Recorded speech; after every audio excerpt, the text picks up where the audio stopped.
He's on.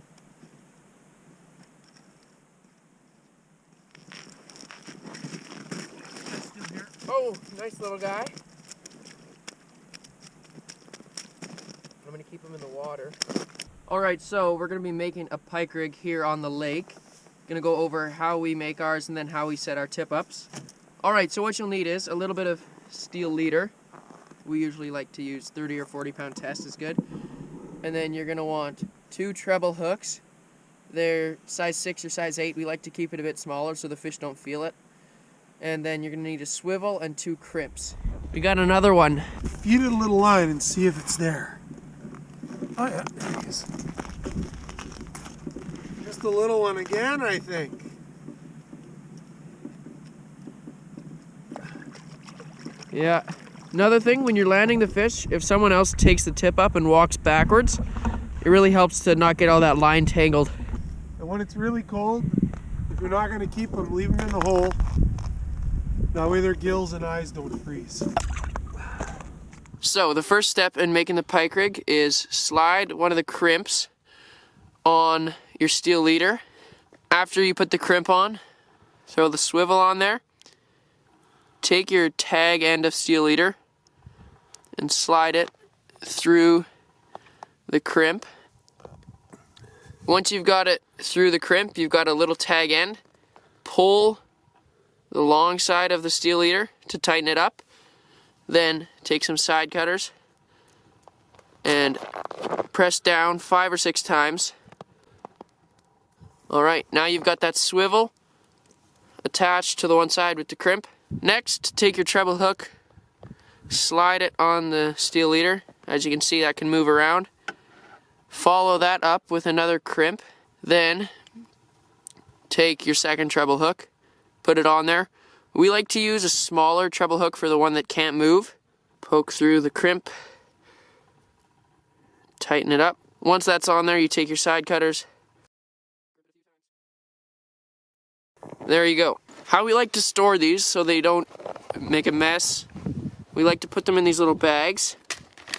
And if you throw a little bit of rice in the bags, that absorbs the water and they don't get rusty when you go to store them after you've used them. If you're fishing with tip ups that have a spool, you don't have to be in a rush to get there to them. Take your time, feed them a little line.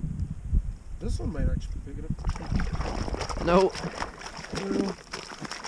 It's a little on the skinny side. Another tip when you're fishing with tip ups is you're going to want to have your lines spread out as much as you can. Have a variety of depths, because some days they'll be in 6 feet, some days they'll be in 8 feet, some days they'll be in 5 feet. You never know. So you want to spread your tip ups out as much as you can. And this guy is on here. This feels like a better one.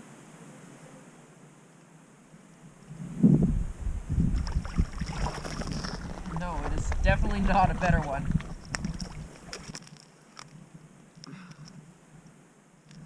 The line's straight down. That's not a good thing. Oh yeah, he's on. Oh no. All right, now that we got that fish, we got to rebait. And we're just using anchovies.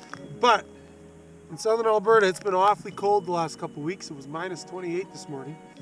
Your bait tends to stay frozen on you. And if you've ever, oh, I guess we interrupt this to go catch another fish. It's not spinning. We've had about 10 bites in 20 minutes. There we go. Bottom of the ice? Keep losing it. All right, so I lost that fish, so now we're back to finish rebaiting this other tip up. It's been real cold in Southern Alberta. It was minus 28 this morning. And if you've ever tried to put frozen bait on a hook, it just breaks apart on you. It doesn't work. So what we do is, whatever you were using for bait, minnows or anchovies or whatever, we take them out of the freezer, let them thaw for about 2 hours, and then just mix them with some coarse pickling salt. And that way they don't really refreeze on you. So we're hooking up this anchovy. We take that fixed hook, put it in the head facing backwards. That way when the pike takes the bait head first, That hook's gonna get set real good. Second hook, we just kind of stick in the side of the body somewhere. Send that down. And we actually, for pike, usually fish our baits right on the bottom. They tend to go at them a little more aggressively, and you get a better hooking percentage. So I go till I got about a couple inches of slack line, right sort of slack at the hole. And like I said, it's minus 28 in Alberta this morning. So you gotta have something to keep your holes from freezing, some kind of a black mat. Oh, another flag! He's not spinning.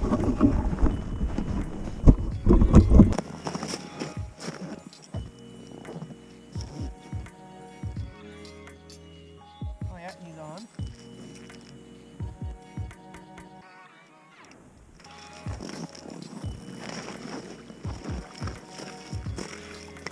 Back he goes. Let's see what we got.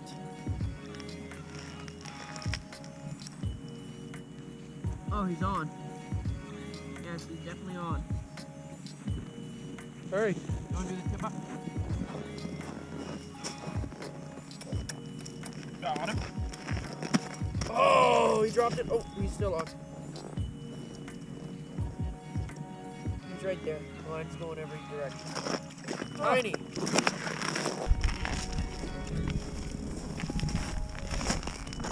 This one's actually had quite a few hits. We landed one in here like 5 minutes ago, not even.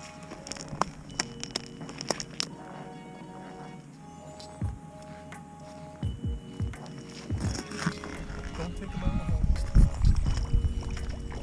Tiny. Don't put him on.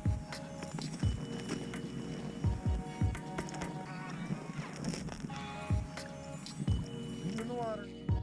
All right, so we've had quite a few bites on this pike rig today, and it's all twisted and coiled up. So our setup is a good sized snap swivel with our sliding weight. The weight's job is to take that bait down to the bottom, right? Sometimes those baits don't want to sink very well, but because we have the snap swivel, boom, new pike rig. And then while we're waiting for the next fish to come, we can rebuild that other pike rig so that we're ready to go.